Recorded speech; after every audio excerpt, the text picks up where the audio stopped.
My name is Filipa Ribeiro and I'm a PhD student at the University of Delaware.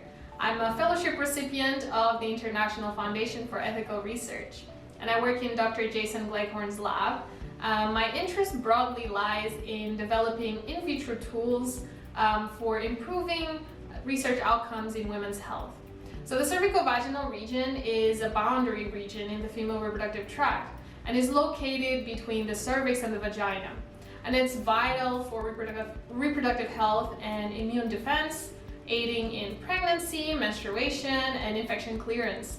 Nonetheless, it's also a site for sexually transmitted infections like gonorrhea and chlamydia. So it's an incredibly dynamic and complex region, which makes it challenging to study.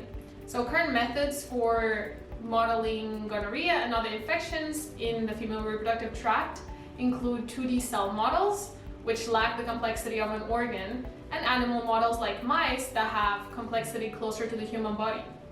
However, these animal models have extensive ethical considerations and do not fully represent the physiology of the female reproductive tract. Nonetheless, they're still essentially the gold standard in research, working on understanding these infections and its therapies.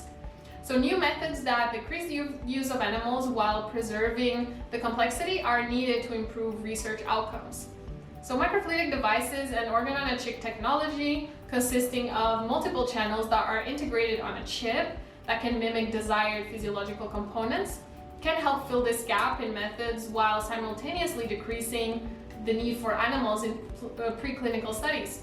So our lab has developed a microfluidic system that mimics the cervical region of the female reproductive tract. And so my project essentially consists of advancing this device to incorporate gonorrhea infection as well as human immune response.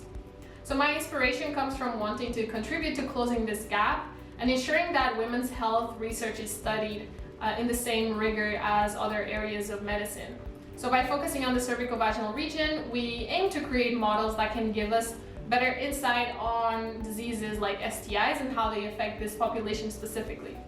So this work directly aligns with IFER's mission to develop and validate innovative scientific methodologies that advance science but also help replace the use of animals in research. So Dr. Gleghorn has been a vital person that is helping me in this project while we navigate the challenges that come with it. So his expertise has been invaluable to the progress that we've made so far. So funding from IFER will help me support my academic journey as well as my research by helping me covering tuition costs, which allow me to dedicate my time to the research that I'm doing. So looking into the future, we plan on refining this model so that we can use it for other areas of women's health research, such as study of other reproductive diseases. So my long-term career goal is to continue doing research that helps improve women's health. So I'm excited to see how this project can contribute for better health outcomes for women and more ethical research practices. So thank you for your support, and I can't wait to share more as we go into this journey.